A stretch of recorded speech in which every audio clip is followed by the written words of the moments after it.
ఈ ప్రభుత్వం తప్పుడు కేసులు పెట్టి ఆయన్ని జైలు నిర్బంధించారు.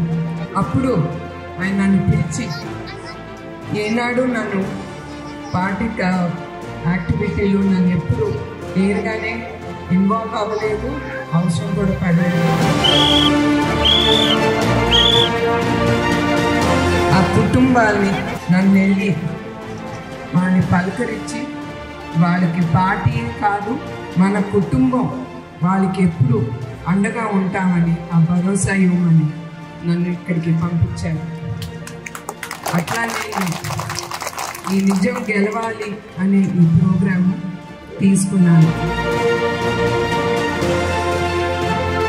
చంద్రబాబు నాయుడు గారు నాకంటే మహిళలు, ఇక్కడ ఉండే మహిళలు మీ అందరికి తెలుసు, ఆయన మీ అందరి కోసం తీసుకొచ్చారు. ఎస్పెషల్లీ డ్వాక్రా మహిళా గ్రూప్ ఆయన స్టార్ట్ చేసినప్పుడు 15% ఉండేది, తర్వాత 55% వెళ్ళింది. అది ఎందుకు? ఆయన కోరింది ఒక్కటే, ప్రతి మహిళ ఎవరి దగ్గర చెయ్యి జాపకూడదు, తన కాలు మీద